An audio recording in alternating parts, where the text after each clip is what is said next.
हरिओम तत्सत, हरिओम तत्सत। आज सुरम्यमयी वातावरण में बैठ कर के आज हमारी चर्चा की विषय है भाव, अभाव और स्वभाव, और साथ में थोड़ी बात करेंगे प्रभाव की।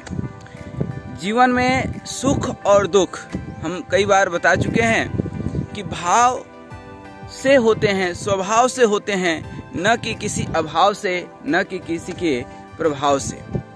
जिस भाव में भगवान बसते हों वहाँ सुख ही सुख है, और जिस भाव में अभाव बस गया वहाँ दुख ही दुख है। जिस भाव में, जिस स्वभाव में भगवान हैं उसको ऐसा लगता है जो नहीं है उसका गम, जो है क्या है वो कम। जो नहीं है उसका ख्वाब, जो है वो है लाजवाब।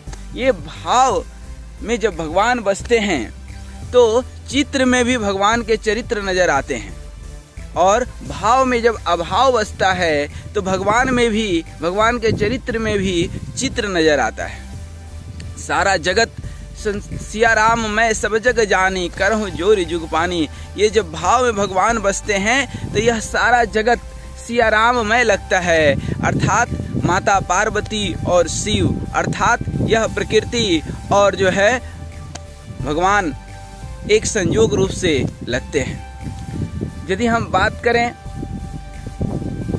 शहर के लोगों को और गांव के लोगों का, या भाव और अभाव का, या ज्ञान और अज्ञान का, तो देखिए जीवन में दो चीज है, एक है विश्वास, एक है विवेक।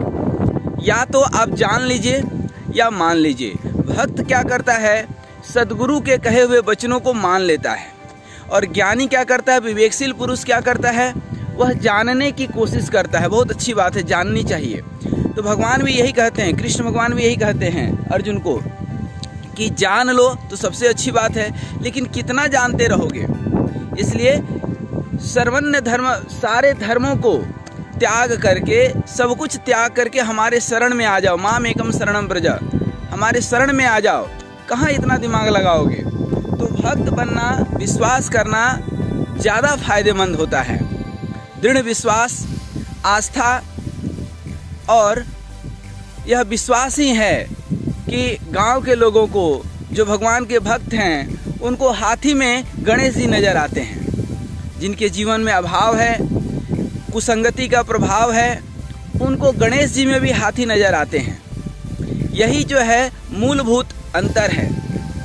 इसलिए इस जगत में, इस भाव में कभी अभाव मत शामिल होने दीजिए, भगवान को शामिल कर लीजिए तो सारा जगत प्यारा लगेगा।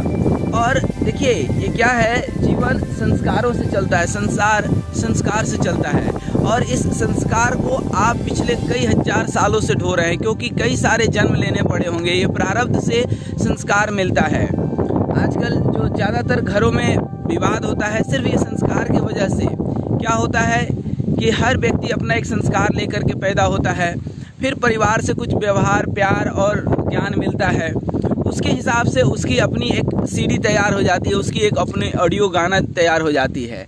और जब कई बार शादी होता है तो उनकी ऑडियो गाना अलग है, उनकी ऑडियो गाना अलग है, अर्थात संस्कार तो दोनों के अलग अलग हैं। अब दोनों को एक साथ जो है रहना पड़ जाता है, तो सामने वाले को लगता है कि मेरे हिसाब से उसकी सीडी बजे, और इसको लगता है कि मेरे हिसाब से सीडी बजे। अब दोनों सीडी बजने लगती है, दोनों ऑडियो बजने लगता है, तो कहीं भी जो है आदमी एंजॉय नहीं कर पाता है। जबकि होना ये चाहिए कि उसकी भी ऑडियो सुनिए बढ़िया से और अपनी भी ऑडियो सुनाइए बढ़िया से, तो वहाँ पर कन्फ्लिक्ट नहीं होगा। अभी क्या होता है, समाज में, परिवार में, हर जगह कन्फ्लिक्ट हो जाता है, और इस कन्फ्लिक्ट के बीच में दो आदमी, कन्फ्लिक्ट के बीच में तीसरा गलत फ़ायदा उठाता है। तो बात यहाँ पर नहीं थी, हमारी बात ये थी कि जब हम भाव में बसते हैं तो हमें भगवान मिलते हैं। जब अभाव में बसते हैं तो दुख, दारिद्र, रोग और ये सारी चीज़ें जो है हमें धीरे धीरे मुफ्त में मिलने लगते हैं।